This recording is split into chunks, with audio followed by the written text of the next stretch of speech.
Should the Minnesota Vikings and their fan base and all the organization, should we be worried about the Detroit Lions? Because the NFL season isn't even over yet, and the Detroit Lions have already made some massive moves.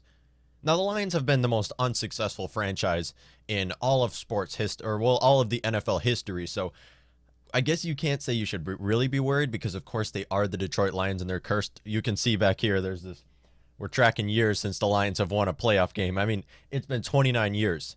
The Detroit Lions are no worry right now. But once again, the NFL season isn't officially over since the Super Bowl has not happened, and they've made some massive moves. Of course, hiring Campbell, I think Dan Campbell.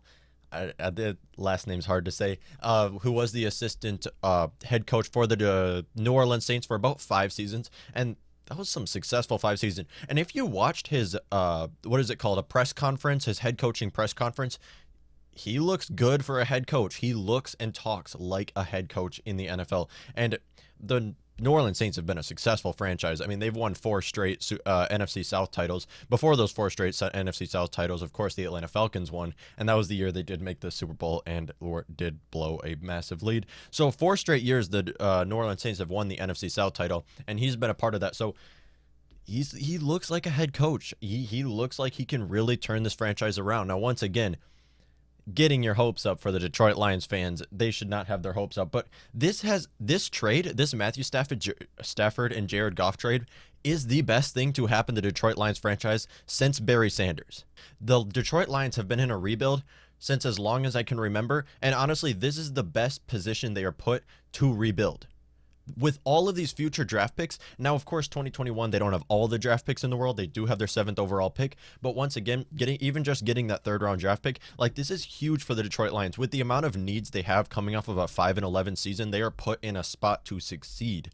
The Detroit Lions, this could not have went more in their favor than it did. Let's take a look at this trade real quick. Okay, so just all for Matthew Stafford. Matthew Stafford was traded to the LA Rams. The LA Rams did give up Jared Goff, their 2022 first-round pick, 2023 first-round pick, and their 2021 third-round pick. Now, the reason why they didn't get a first-round, the Detroit Lions did not get a first-round draft pick this year's draft, was because, of course, the Jalen Ramsey trade, where Jalen Ramsey was traded to the LA Rams, and they gave up 2 first-round draft picks. So they don't have a first-round draft pick in this year's draft. And the Rams, I had to Google this, the Rams haven't had a first-round draft pick since 2016. Or, well, they haven't drafted a player in the first round since 2016. And the Rams don't have one this year or the next 2 years. That means the Rams are going 8 seasons or 8 drafts where they're not picking in the first round. Their last first round draft pick was when they picked Jared Goff first overall. The value of a first round draft pick is massive. And they're not going to pick in 8 drafts. Just to put that into perspective, I don't know what the Rams are thinking. Just to put that into perspective, imagine the Vikings. We don't have any of our first-round draft picks from the last 8 drafts. And the more I think about it, the less that actually matters. I mean, the Vikings haven't had a good history, at least of the last decade, of first-round draft picks. Of course, this last draft, we of course had Justin Jefferson, and that was probably our best draft pick. Before that, who would it be? Like Anthony Barr in 2014? Or what?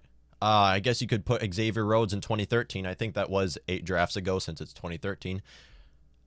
I don't know where the Vikings... The more I think about it, the less 8 first-round draft picks, or 8 draft picks in the first round, is actually an impact on the team.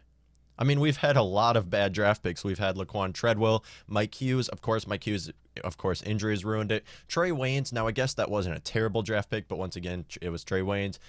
Garrett Bradbury doesn't look like first-round talent. And last year, of course, Jeff Gladney. But Jeff Gladney only has played 1 season in the NFL. He has a long time to go in the NFL. So the more I think about it, the less it actually... And then Cordero Patterson, too. The more I think about it, the less it actually is that bad. But once again, 8 first-round draft picks. How do you expect to rebuild your team? I mean, are the Rams in a rebuild? No, of course they traded for Matthew Stafford. They gave away all of their future for Matthew Stafford, which didn't make a whole lot of sense considering, of course, they have a lot of pieces on defense with Jalen Ramsey, with Aaron Donald, who that might be the 2 best defensive players in the NFL right there. well, the best pass rusher and then the best cornerback in the NFL right there. But once again, they still need pieces on defense, and their offense is not complete. They're bringing in Matthew Stafford, acting like they have a complete offense.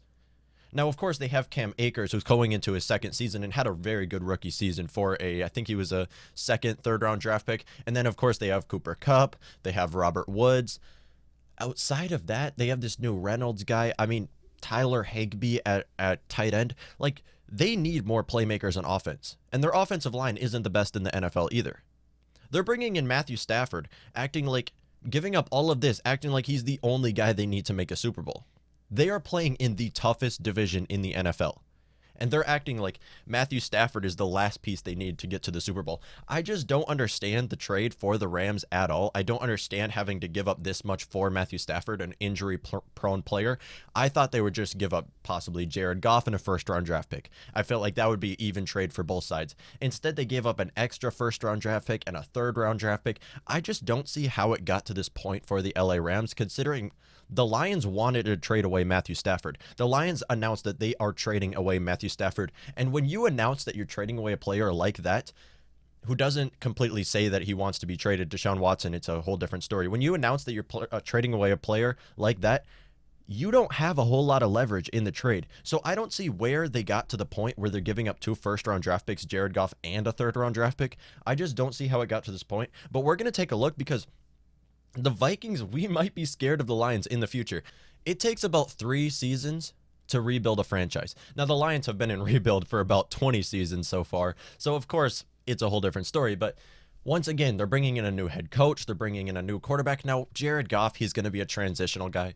Jared Goff might be the most overpaid player in the NFL. I think he is the 5th highest paid player, and he is nowhere near the 5th best player in the NFL. So I don't understand him being the 5th highest paid player. It doesn't make sense considering they had a 5th-year option too. I think they gave him a contract extension. I don't understand it a whole lot, but once again, he is a very high-paid player, and he's not going to be the future for the franchise. But you look at this. The Lions do, after coming off of a 5-11 season, they are in a good spot to rebuild. They have the 7th overall draft pick and multiple future first-round draft picks after this Rams trade.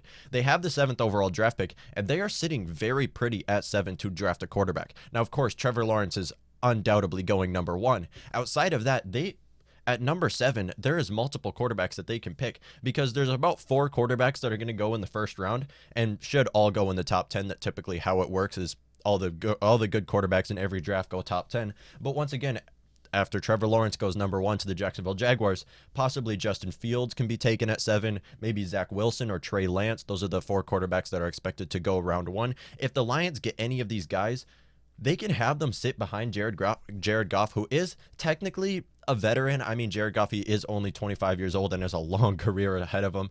I mean, are the Lions going to stick with Jared Goff? Because he is only 25 years old. And for a quarterback that's very young, of course, he can play another 10 years in the NFL, but he is a very high-paid player, and I don't expect the Lions to continue to pay throughout his entire 4-year contract, as it is very high-paid. But once again, for about 2 years, he is a potential out in 2023, Jared Goff. And if they could bring in a quarterback and have him sit behind Jared Goff for 1 or 2 seasons, this could be huge for the Detroit Lions. And with 4 upcoming first-round draft picks in the next 2 drafts, Lions might be a huge threat in the NFC in a few years.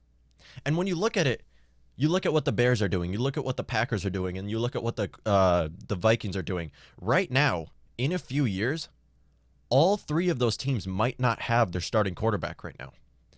Vikings might have moved on by Kirk Cousins in a few years. Packers will probably have moved on from Aaron Rodgers and transitioned into Jordan Love. I would expect that by the end of Jordan Love's rookie contract, they would have transitioned into him. And then you also have the Bears, who have no idea what they're doing at quarterback at this point. We just have to hope that they're not going to trade for Watson. I'm happy that Detroit Lions did not make a trade for Watson. I don't want Watson in our division, unless if he's in Vikings uniform, of course. But once again, with all the needs the Lions have, and with all the draft picks the Lions have, this should be an easy rebuild for them. They could not have been put in a better spot. This is the best thing to have happened to them since Barry Sanders. the Lions are in position to take control of the NFC North in a few seasons. Now, is it going to happen? Once again, I guess you can raise up the question, well, the Detroit Lions are the most unsuccessful franchise. They are cursed. They've never been to a Super Bowl, one of the 3 teams that have never been to a Super Bowl.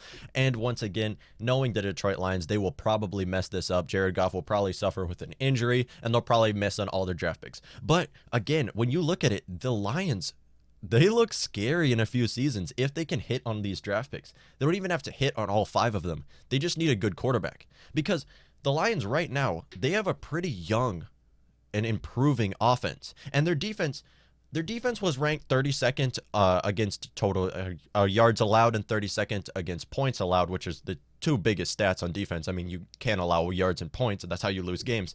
But again, they did suffer with injuries on defense. We couldn't really see Trey Flowers. He was injured for most of the season. Of course, Trufant was injured for most of the season as well. And their 3rd overall draft pick, Jeff Okudah, was injured for most of the season. So they had 3 core players that were injured basically the entire season. Outside of that, Julian Akwara, and they had another Akwara who was out there. These guys were the only guys who looked like they could really play football on their defense. But on their offense, they have young guys that can really improve. They have Kenny Golladay and TJ Hawkinson, who had a great season. TJ Hawkinson is looking like one of the best tight ends in the league. It's not because he's an amazing tight end. It's mostly because there's not very many great tight ends out there. And then DeAndre Swift, who running backs make immediate impact in the NFL. So these are 3 core guys on offense that Jared Goff is going to have to work with, and the Lions should not be able to really compete in 2021. I wouldn't expect it. But really, if this head coach Dan Campbell works, if they hit on these draft picks, if they can get a quarterback at number 7 who can sit behind Jared Goff for 1 season, the Lions will be a serious threat.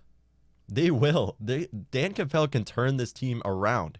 And it's scary. I think Vikings fans should be worried. Now, once again, a rebuild takes 3 seasons, so I wouldn't expect it to be anytime soon. I'm not saying the Vikings should worry in 2021. As Jared Goff, I don't think he can carry this team, especially looking at how bad this defense was in 2020 and how bad their track record is on defense. And then on offense, again, they don't have very many offensive playmakers, and a lot of their wide receivers are young. They do need to draft more wide receivers. With Danny Amendola, he's playing into his 30s. With Marvin Jones, he's going to be into his 30s. And who else do they have? Oh, they have Mohamed Sanu they signed. He's going to play into his 30s. These guys are all old outside of Kenny Golladay, who is a great wide receiver and honestly might not even be with the Lions anymore. He might hit the free agent market and be taken by another team.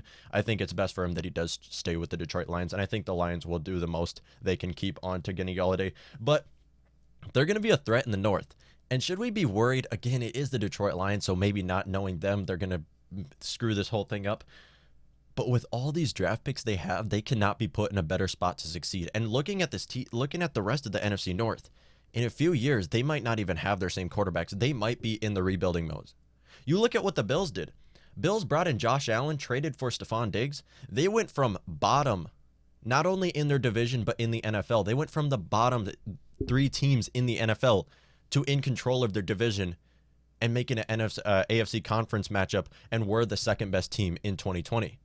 Behind the Kansas City Chiefs, who they lost to, of course, in the AFC Championship. The Bills made some huge moves, and they hit on Josh Allen. They made some big moves, and it brought them that far.